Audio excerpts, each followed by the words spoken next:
Hello everyone, continue करते हैं exercise 3.2। So question number 8 करते हैं। क्वेश्चन नंबर 8 में यहाँ पे हमें x की वैल्यू फाइंड करनी है, जिसमें कि हमें y गिवन है, ठीक है, और हमें 2x प्लस वाई गिवन है। तो यहाँ पे हमें क्या करना है, जो x है इसकी वैल्यू यहाँ पर फाइंड करनी है। नंबर 8 में x की वैल्यू फाइंड करनी है, y की वैल्यू गिवन है और ये चीज़ हमें गिवन है। सो यहाँ पर देखो हमें क्या गिवन है, 2x प्लस वाई की वैल्यू जो गिवन है उसको पुट कर देते हैं 3 1 2 4, ठीक है। उसके बाद ये हमारा किसके इक्वल है, 1 -3 0 एंड 2, ठीक है। सो यहाँ पे 2x इज इक्वल टू 1 -3 0 2, अभी इधर प्लस का इधर आके माइनस का, सो 3 1 2 4। अब इसको कर देते हैं सब्ट्रैक्ट, 1 में से 3 को सब्ट्रैक्ट करेंगे तो हमारे पास आ जाएगा -2, 0 में से 2 को सब्ट्रैक्ट कर देंगे -2। देखो यहाँ पे -3 है और ये -1, तो प्लस का हो जाएगा, तो क्या हो जाएगा माइनस माइनस प्लस, तो यानी कि -4। 2 में से सब्ट्रैक्ट करेंगे, 2 में से 4 को सब्ट्रैक्ट करेंगे तो -2 आ जाएगा। ये हमारे पास किसकी वैल्यू है, ये 2x की वैल्यू है। हमें किसकी वैल्यू चाहिए, x की वैल्यू चाहिए। तो कैसे फाइंड करेंगे, x हमारा क्या हो जाएगा, 2 सबके डिवाइड में चला जाएगा, ये तो होगा। सो 2 से सबको डिवाइड कर देते हैं। सो हमारे पास देखो, इसको 2 से डिवाइड करेंगे तो क्या आ जाएगा -1, इसको 2 से डिवाइड करेंगे -1, इसको 2 से डिवाइड करेंगे -2, इसको 2 से डिवाइड करेंगे तो हमारे पास -1 आ जाएगा। हमें यहाँ पर x की वैल्यू फाइंड करनी थी। सो ये हो जाएगा क्वेश्चन नंबर 8। नंबर 9 में हमें यहाँ पे x और y की वैल्यू फाइंड करनी है और ये यहाँ पर हमें गिवन है। हमें x और y की वैल्यू फाइंड करनी है, कैसे करेंगे, देखो यहाँ पर हम क्या कर सकते हैं, मल्टीप्लाई कर देते हैं, 2 की मल्टीप्लाई अंदर सबके साथ। तो यहाँ पे मेरे पास क्या हो जाएगा, ये हो जाएगा यहाँ पर 2 एंड 3 2 6, फिर यहाँ पर 0, फिर हो जाएगा 2x, ठीक है। फिर प्लस में यहाँ पे हो जाएगा y 0 1 2 एंड ये हो जाएगा यहाँ से 5 1 6 8, ठीक है। ये हो जाएगा यहाँ से। अब यहाँ पर हमें क्या करना है, ऐड करना है, तो इनको ऐड कर देते हैं। सो 2 और y को ऐड कर देंगे तो 2 + y हो जाएगा, यहाँ पर 6 हो जाएगा। 0 1 को ऐड करेंगे तो 1 आ जाएगा और 2x और 2 को ऐड कर देंगे तो 2x + 2 हो जाएगा। ये हमारा किसके इक्वल हो जाएगा, 5 1 6 8 के इक्वल हो जाएगा। आगे इसको सोल्व करते हैं। सो यहाँ से देखो हमें x और y की वैल्यू फाइंड करनी है। सो अगर ये दोनों के दोनों मैट्रिक्स इक्वल है, सो ऑन कंपैरिजन यहाँ से हम क्या कह सकते हैं कि जो मेरे पास 2 + y होगा वो किसके इक्वल होगा, 5 के इक्वल होगा।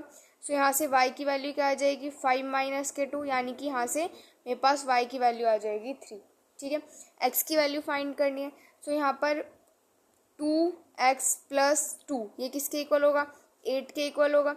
सो यहाँ से ये हो जाएगा 2x और 8 में से 2 सब्ट्रैक्ट कर देंगे तो 6 आ जाएगा। सो ये हो जाएगा 6। सो यहाँ पर 2 को इधर ले जाएंगे तो ये मेरे पास क्या हो जाएगा 3, तो x की वैल्यू भी क्या आ जाएगी 3। तो x की भी वैल्यू हमारे पास यहाँ पर 3 आई है और y की वैल्यू भी यहाँ पर 3 आई है, ठीक है। सो ये हो जाएगा क्वेश्चन नंबर 9। नंबर 10 में यहाँ पे हमें इक्वेशन सोल्व करनी है x y z and t।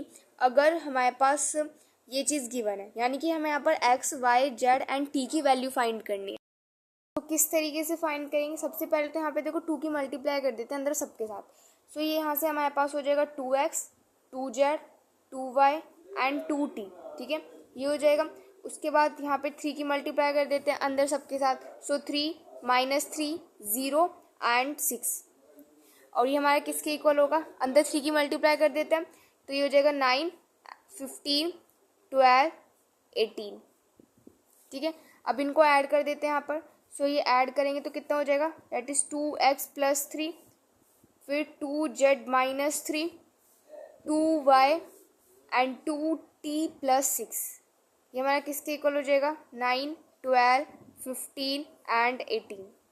आगे इसको सोल्व करते हैं तो कंपेयर कर लेते हैं। सो ऑन कंपैरिजन अगर ये दोनों मैट्रिक्स यहाँ पर इक्वल है, सो ये किसके इक्वल होगा, यानी कि 2x + 3 किसके इक्वल होगा, 9 के इक्वल होगा। सो यहाँ से हम क्या कर सकते हैं, x की वैल्यू फाइंड कर सकते हैं। देखो 2x और ये हमारे पास क्या हो जाएगा 2x 9 - 3, ठीक है। सो ये क्या हो जाएगा 2x = 9 में से 3 सब्ट्रैक्ट करेंगे तो 6, तो यहाँ से x की वैल्यू मेरे पास कितनी आ जाएगी, डैट इज 3। सो x की वैल्यू यहाँ से आ गई हमारे पास 3। उसके बाद नेक्स्ट हमें फाइंड करनी है y की वैल्यू। सो देखो यहाँ पर 2y किसके इक्वल होगा, 12 के इक्वल होगा। सो यहाँ से y की वैल्यू क्या आ जाएगी, 6 आ जाएगी, ठीक है। नेक्स्ट हमें फाइंड करनी है जेड की वैल्यू। सो यहाँ पर देखो 2z माइनस के 3 किसके इक्वल होगा, 15 के इक्वल होगा। सो यहाँ से ये मेरे पास क्या हो जाएगा, 2z is equal to 15 plus में 3, यानी कि यहाँ से हो जाएगा 2z इज इक्वल टू 18, यानी कि यहाँ से z की वैल्यू मेरे पास हो जाएगी 9। नेक्स्ट करते हैं z की वैल्यू। अब नेक्स्ट t की वैल्यू फाइंड करते हैं। तो 2t प्लस 6 किसके इक्वल होगा, 18 के इक्वल होगा। सो यहाँ से 2t किसके इक्वल हो जाएगा, 18 माइनस के 6 के इक्वल हो जाएगा। सो ये हो जाएगा 2t इज इक्वल टू, अब 18 में से 6 को सब्ट्रैक्ट कर देंगे तो हमारे पास क्या आ जाएगा, 12 आ जाएगा। ठीक है, तो यहाँ पे आ जाएगा 12। तो यहाँ से t की वैल्यू हमारे पास कितनी आ जाएगी, डेट इज 6। क्वेश्चन नंबर 11 करते हैं। क्वेश्चन नंबर 11 में x एंड y की वैल्यू फाइंड करनी है। तो यहाँ से फाइंड करते हैं, x एंड y की वैल्यू फाइंड करनी है। ठीक है, तो सबसे पहले तो मल्टीप्लाई कर देते हैं। सो ये जाएगा 2x एंड 3x। उसके बाद यहाँ पे हो जाएगा माइनस के y एंड यहाँ पे हो जाएगा y इज इक्वल टू, ये हो जाएगा यहाँ पे 10 एंड यहाँ पे हो जाएगा 5। अब इसको ऐड कर देते हैं। सो यहाँ पे मेरे पास क्या हो जाएगा, डेट इज 2x माइनस के y हो जाएगा और यहाँ पे हो जाएगा 3x प्लस के y। ये हमारा किसके इक्वल होगा, 10 एंड 5 के इक्वल होगा। सो यहाँ पे हम करेंगे कंपैरिजन। सो कंपैरिजन से क्या पता चला कि जो 2x माइनस के y है वो 10 के इक्वल है, 3x प्लस के y जो है वो 5 के इक्वल है। यहाँ से किसी की भी वैल्यू फाइंड कर लेते हैं। सो यहाँ से देखो 2x माइनस के 10 किसके इक्वल आ जाएगा, y के इक्वल आ जाएगा। ये जो y आया है इसको इसमें पुट कर देते हैं। 3x प्लस y की वैल्यू क्या आई है, दैट इज 2x माइनस के 10 इज इक्वल टू 5। अब 3 और 2 5x माइनस के 10 is equal to 5। So 5x is equal to 5 और 10 15 हो जाएंगे। सो x की वैल्यू क्या आ जाएगी, 15/5 यानी कि हो जाएगी 3। सो x की वैल्यू तो आ गई 3। अब y की वैल्यू फाइंड करनी है। सो 2x की वैल्यू क्या फाइंड की थी, 3 फाइंड की थी, माइनस के 10 इज इक्वल टू y। सो जगह 6 माइनस के 10 इज इक्वल टू y, यानी कि माइनस के 4 इज इक्वल टू y। सो यहाँ पर x और y की दोनों की वैल्यू हमने फाइंड कर ली। हमें यहाँ पर x, y, z and w की वैल्यू यहाँ पर फाइंड करनी है। ठीक है, सो कैसे करेंगे, देखो सबसे पहले तो यहाँ पे मल्टीप्लाई कर देते हैं। सो ये जाएगा 3x and 3y then 3z and 3w, ये हो जाएगा। अब उसके बाद यहाँ पे ऐड करना है तो उसको ऐड कर देते हैं। सो ये मेरे पास क्या हो जाएगा, x प्लस में 4 हो जाएगा। उसके बाद हो जाएगा 6 प्लस में x प्लस में y हो जाएगा। ठीक है, नेक्स्ट हमारे पास z प्लस w माइनस के 1 हो जाएगा और फिर हो जाएगा 2w प्लस में 3। ठीक है, ये हो जाएगा। अब यहाँ से वैल्यू फाइंड करनी, सो यहाँ से करते हैं कंपेयर। सो यहाँ पे देखो यहाँ से क्या पता चला कि जो 3x है वो किसके इक्वल हो जाएगा, x प्लस में 4 के इक्वल हो जाएगा। वैल्यू फाइंड कर लेते हैं। सो इधर आके ये इधर 2x हो जाएगा, इधर आके हो जाएगा 4। तो x की वैल्यू मेरे पास क्या आ जाएगी 2। उसके बाद नेक्स्ट y की वैल्यू फाइंड करते हैं। सो इन दोनों को भी इक्वल रख सकते हैं। सो मेरे पास क्या आ जाएगा 3y is equal to 6 plus में x प्लस में y। ठीक है, सो यहाँ पर देखो 3y is equal to 6 plus में और x मेरे पास क्या है 2 प्लस में y। So 3y is equal to, ये हो जाएगा 8 प्लस में y। सो यहाँ पर इसको इधर ले आएंगे तो क्या हो जाएगा 2y is equal to 8। So y मेरे पास क्या आ जाएगा 4। नेक्स्ट यहाँ पर इन दोनों को इक्वल रख लेते हैं। तो यहाँ पे मेरे पास क्या है 3z किसके इक्वल हो जाएगा, z प्लस w माइनस के 1 के इक्वल हो जाएगा। ठीक है, या फिर देखो सबसे पहले इन दोनों को इक्वल रखने के लिए मुझे यहाँ पे w की वैल्यू पता होनी चाहिए। w की वैल्यू मुझे नहीं पता। सो सबसे पहले क्या करते हैं, इन दोनों को इक्वल रख लेते हैं। ठीक है, उसके बाद z की वैल्यू फाइंड कर लेंगे।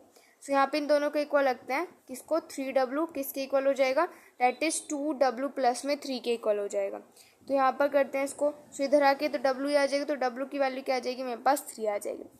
उसके बाद यहाँ पर इन दोनों को इक्वल रख लेते हैं। सो यहाँ पर ये कितना हो जाएगा, देखो ये इधर आ जाएगा तो ये जाएगा 2z हो जाएगा इज इक्वल टू, w की वैल्यू फाइंड की थी 3। सो यहाँ पे मैं 3 पुट कर दूँ। सो 3 माइनस के 1, तो 2z किसके इक्वल हो जाएगा 2 के, तो z की वैल्यू क्या आ जाएगी 1। तो यहाँ पे हमने x, y, z, w की वैल्यू फाइंड कर ली। हो जाएगा क्वेश्चन नंबर 12।